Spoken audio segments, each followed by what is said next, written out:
বুদ্ধং হি গুণং অনন্তং আকাশং বিপুলং সমং কপয়েৎ কল্পা ভাসান্তাং নাছে বুদ্ধ গুণাক্ষয়ান্তে। উপমহাদেশের প্রখ্যাত একজন কবি, তিনি প্রয়াত হয়েছেন। আপনারা অনেকেই হয়তো ওনার নাম শুনে থাকবেন, রামচন্দ্র কবি ভারতী। তিনি ভক্তি শতকম নামে ছোট্ট একটি গ্রন্থ রচনা করেছিলেন। এটা আমাদের দশম সঙ্গরাজ পণ্ডিত জ্যোতিপ্রসাদ মহাতেও বাংলা অনুবাদ করেছিলেন। এখান থেকে আমি এই গাথাটা বলেছি। এখানে তিনি 100টা স্তুতি বুদ্ধকে নিয়ে করেছেন। তোমাদের এখানে তিনি বলছেন বুদ্ধং হি গুণং অনন্তম আকাশং বিপুলং সমম। তিনি বলছেন বুদ্ধ গুণ এই জগতে অনন্ত আকাশের নেই। আকাশ এখানে গিয়ে শেষ হয়ে গিয়েছে, কেউ বলতে পারবে না। অনন্ত অনাদি বলা আছে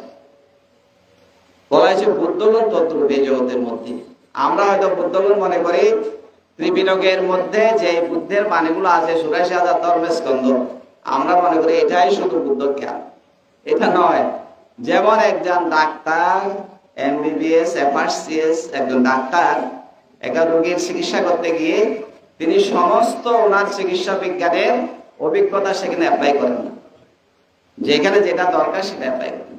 বুদ্ধ তার এই ৪৫ বছর জীবনের মধ্যে যেখানে যেটা দরকার সেটুকু বলেছেন, মাত্র সামান্য কিছু ওনার বুদ্ধ জ্ঞানের তিনি আমাদের কাছে প্রকাশ করছেন। সে অনন্ত গুণের আধার তথাগত বুদ্ধ।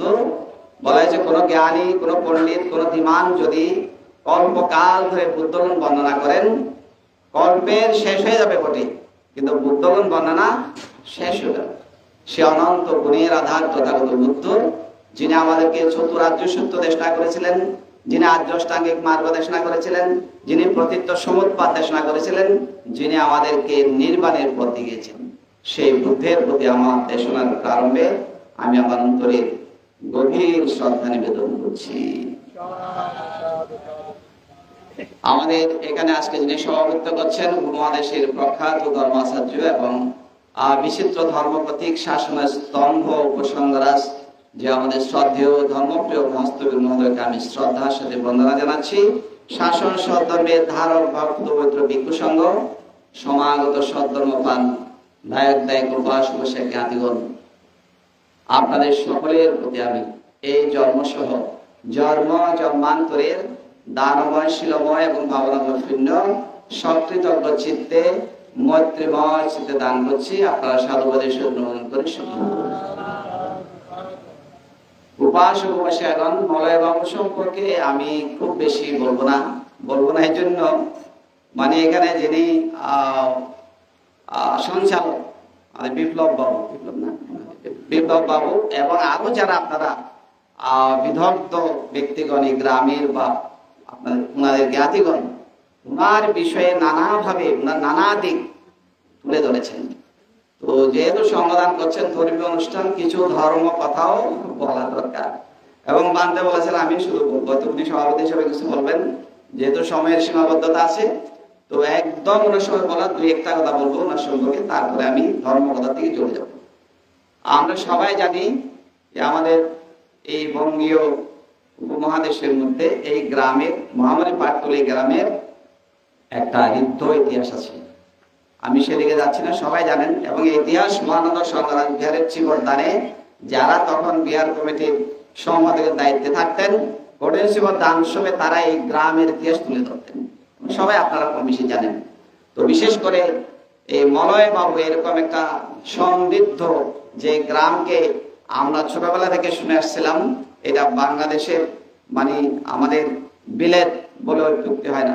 অনেক সে বিনিবাবু থেকে আরম্ভ করে অনেক উপমহাদেশের প্রখ্যাত ব্যক্তিগণ এই গ্রামে জন্মগ্রহণ করে ধন্য করেছেন।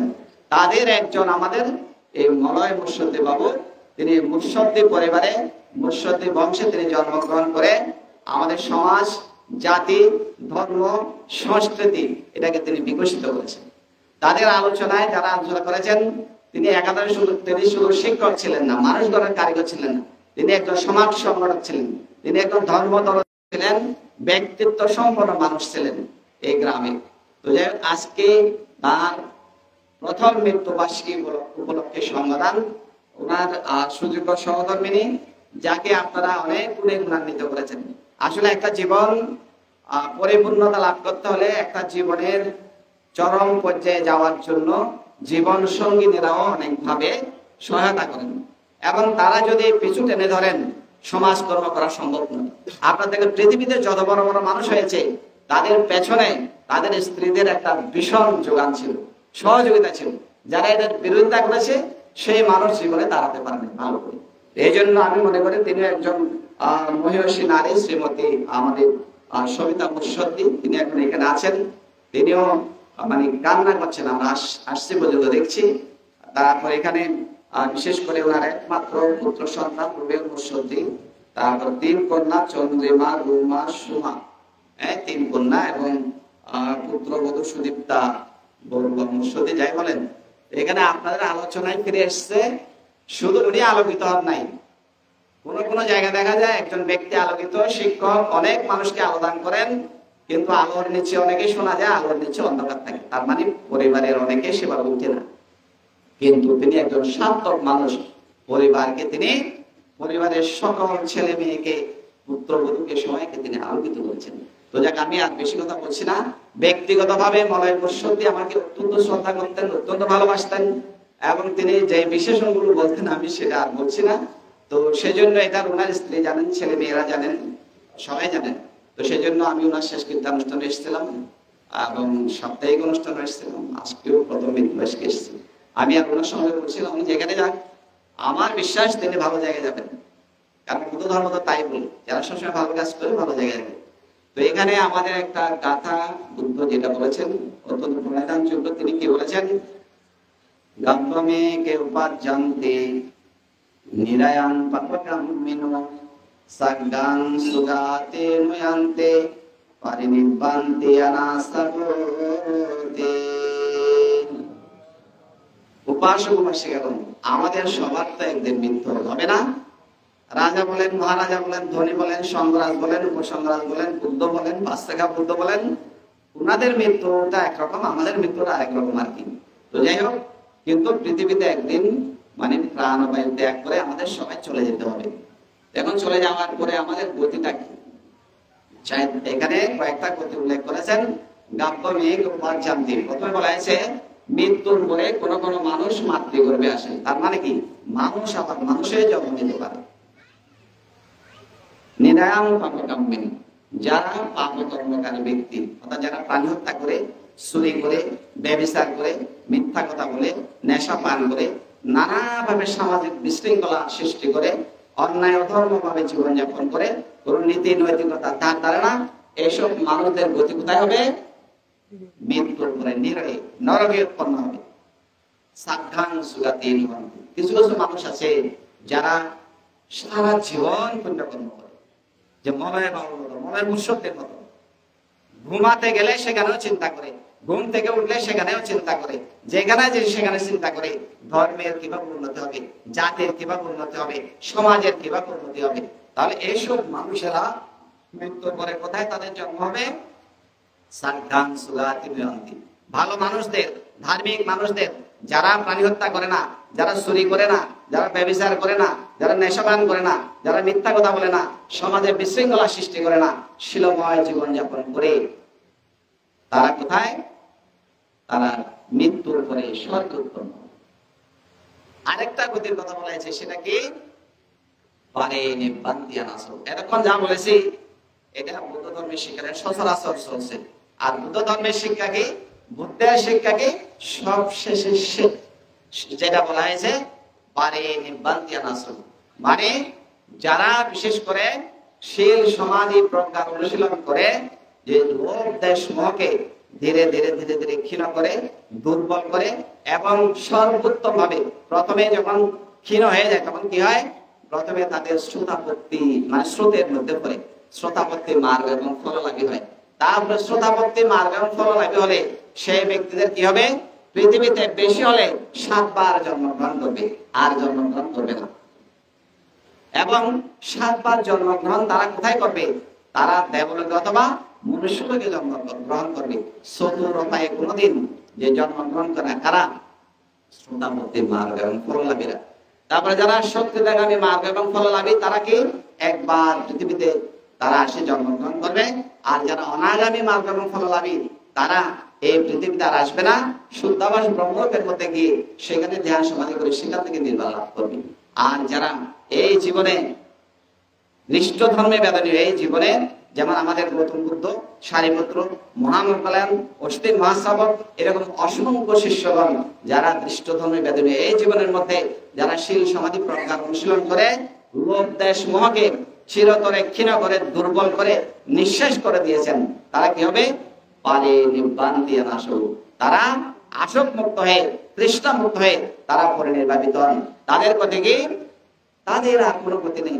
তেজ্য প্রেত অসুর নিরয় দেব মনুষ্য কোথাও আর তাদের গতি নেই।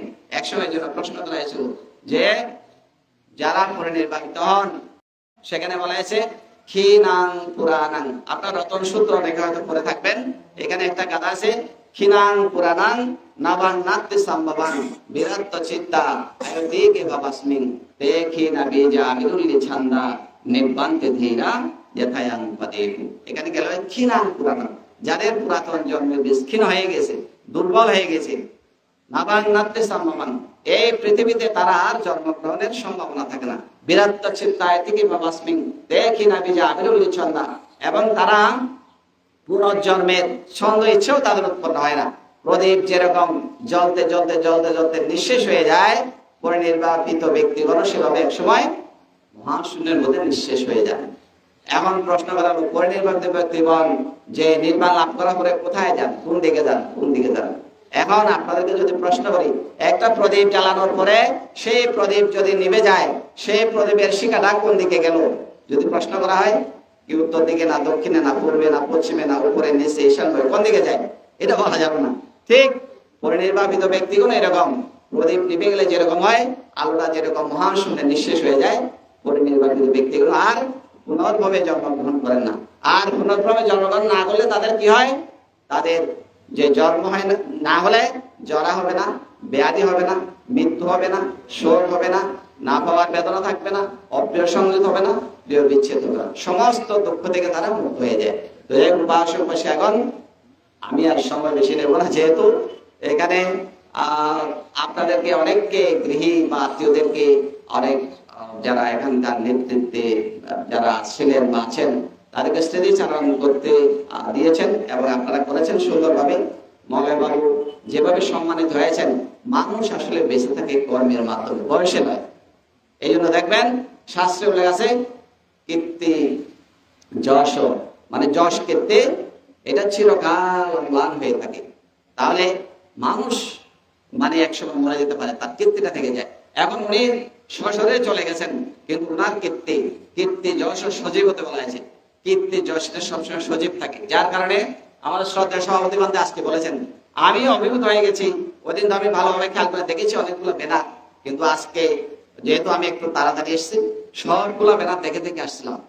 হ্যাঁ, এরকম একজন সাধারণ গৃহী মানুষ মারা গেলে, সাধারণত কোনো ভিক্ষু মারা গেলে এভাবে মানে শত ব্যানার এভাবে ছেয়ে যায় বিভিন্ন সংগঠন থেকে, কিন্তু গৃহীগুলো কিন্তু খুব একটা এত বেশি মানুষে দেয়।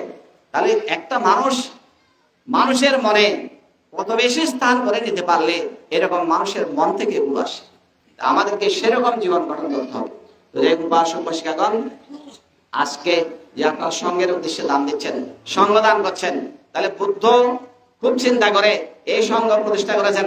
বান্ধে একটা কথা বলেছেন, আমাদের উপসংগদান বান্ধে বলেছেন, আমরা ভিক্ষু সঙ্গ না থাকলে এই গৃহী সঙ্গ কি থাকতো?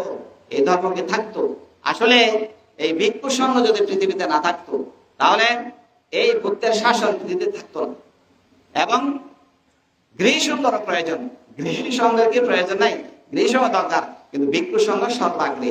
দেখেন যুগে যুগে এই বুদ্ধের ধর্মকে যারা প্রচার করে যাচ্ছে, বুদ্ধের আমল থেকে এই পর্যন্ত ভিক্ষু সঙ্গরাই দায়ক সঙ্গকে বা গৃহীদেরকে ছত্র ছায়া রেখেছেন।